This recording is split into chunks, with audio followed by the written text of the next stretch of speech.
Hi friends, welcome to my channel. ఈరోజు నేను గోంగూర చెనగపలుకులు పచ్చడి చేశాను చూడండి. దాన్ని ముందుగానే మీకు చూపించాను. అలాగే స్టవ్ వెలిగించి కళాయి పెట్టి ఒక పావు స్పూన్ ఆయిల్ వేసి పిడుకుడు పలుకులు అనేవి మనం వేసుకొని ఫ్రై చేసుకోవాలి. చూడండి, ఫ్రై అవుతున్నాయి. ఇంకా ఫ్రై చేసిన తర్వాత ఈ ఫ్రై అయిపోయిన తర్వాత వేరే ప్లేట్లోకి తీస్తున్నాను. చూడండి, ప్లేట్లోకి కూడా తీసేసాక మీకు చూపిస్తున్నాను. చూడండి ఫ్రెండ్స్, అదే కళాయిలో 2 స్పూన్లు ఆయిల్ వేసుకొని అలాగే మనం 2 స్పూన్లు ఆయిల్ వేసాక శనగపప్పు ఒక పావు స్పూను, జీలకర్ర ఒక పావు స్పూను, ఎల్లుల్లిపాయలు, ఎండుమిర్చీలు, అలాగే మినపప్పు కూడా వేసాను ఫ్రెండ్స్. అలాగే ఇవన్నీ వేసుకుని ఫ్రై చేసుకోవాలి.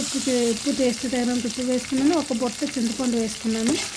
ఒక్క బొట్టే పడుతుంది, చిన్నది. ఎందుకంటే చిన్న పులుపు గోంగూరలో పులుపు ఉంటుంది కాబట్టి నేను పుల్ల గోంగూర తీసుకున్నాను కాబట్టి చిన్న బొట్ట వేసాను ఫ్రెండ్స్. ఆ ఫ్రై అయిన తర్వాత వేరే ప్లేట్లోకి తీస్తున్నాను. చూడండి, వేరే ప్లేట్లోకి తీసేసాక మీకు చూపిస్తున్నాను. అలాగే అదే కళాయిలో ఇంకో 2 స్పూన్లు ఆయిల్ వేసుకొని గోంగూర అనేది నేను ఫ్రై చేసుకుంటున్నాను. చూడండి, గోంగూర వేసాను కళాయిలోనే. అలాగే మిక్సీలో వేసుకున్నాను ఎండుమిరపకాయలు, చింతపండు ఇవన్నీ కూడా వేసాను. చూడండి, అలాగే పల్లీలు కూడా వేసుకున్నాక మనం ఒకసారి దీన్ని మిక్సీ చేసుకుందాం. చూడండి, మూత పెట్టుకున్నప్పుడు ఇప్పుడు మూత పెట్టుకొని మిక్సీ వేసుకొని వచ్చాక మీకు చూపిస్తున్నాను. చూడండి ఫ్రెండ్స్, అవ్వండి.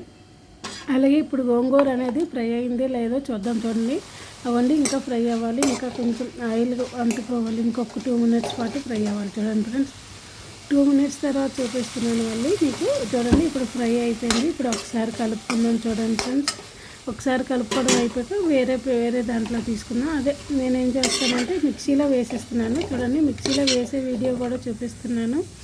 ఇవన్నీ మిక్సీలో వేసేస్తున్నాను. చూడండి ఫ్రెండ్స్, ఇప్పుడు మిక్సీలో వేసుకొని మిక్సీ వేసేసాక మీకు చూపిస్తున్నాను. గోంగూర అనేది మిక్సీలో వేస్తున్నాను.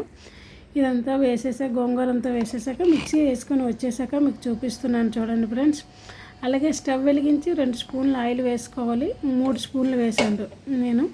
3 స్పూన్లు ఆయిల్ వేసుకొని వెల్లుల్లి రమ్మలు అలాగే ఎండుమిర్చి వేసుకోవాలి. చూడండి, వెల్లుల్లి రమ్మలు ఎండుమిర్చి వేసుకొని మనం ఒకసారి ఫ్రై చేసుకోవాలి.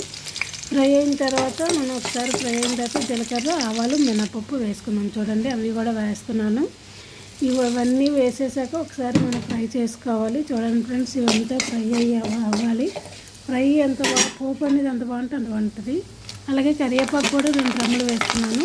కరివేపాకు వేసుకుని అలాగే గోంగూర అనేది ఇందాక పేస్ట్ వేసాను కదా, ఆ ముద్ద అనేది ఇప్పుడు మిక్సీలో పేస్ట్ గోంగూరది వేసేసాను పచ్చడి. ఆ పచ్చడి అనేది మనం ఆయిల్లో ఫ్రై చేస్తూ ఉంటే అది మంచి వాసన వస్తాయి ఫ్రెండ్స్. ఆ వాసన వచ్చినంతసేపు ఆయిల్లో ఫ్రై చేస్తే చాలా బాగుంటుంది. చూడండి ఫ్రెండ్స్, మీకు చూపిస్తున్నాను. ఇదంతా అయిపోయింది. ఇప్పుడు నేను వేరే బౌల్లోకి వేసుకొని చూపిస్తున్నాను. చూడండి ఫ్రెండ్స్, అలాగే మీకు ఈ వీడియో నచ్చితే లైక్ చేయండి. Okay friends, bye.